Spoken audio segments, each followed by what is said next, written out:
চুলের যত্নে আমরা যে ভুল করে থাকি, কন্ডিশনার ব্যবহার না করা।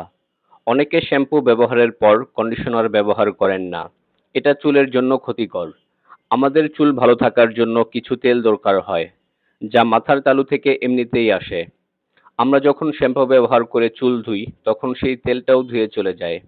কন্ডিশনারের কাজ হচ্ছে তেলগুলো আবার চুলে ফেরত দেওয়া। তাই প্রতিবার শ্যাম্পু ব্যবহারের পর চুলে কন্ডিশনার লাগাবেন। ভেজা চুল ঘষে ঘষে মুছবেন না। আমরা অনেকেই গোসল করে তোয়ালে দিয়ে একদম ঘষে ঘষে চুল মুছি। এতে চুল নষ্ট হয়। এমন না করে তোয়ালে দিয়ে আস্তে আস্তে চাপ দিয়ে পানি বের করবেন। ভেজা চুল আঁচড়াবেন না। ভেজা চুল আঁচড়ালে চুলের ক্ষতি হয়। একটু শুকিয়ে যাবার পর চওড়া দাঁতের চিরুনি দিয়ে চুল আঁচড়াবেন। ব্লো ড্রায়ার দিয়ে চুল শুকাবেন না। চুল বাতাসে শুকিয়ে নেওয়া সবচেয়ে ভালো। যদি ব্লো ড্রায়ার ব্যবহার করতেই হয়, তাহলে সবচেয়ে কম হিটে ব্যবহার করবেন এবং অল্প সময়ে করবেন। সপ্তাহে একবারের বেশি ব্যবহার না করার চেষ্টা করবেন। খুব টাইট করে চুল বাঁধবেন না।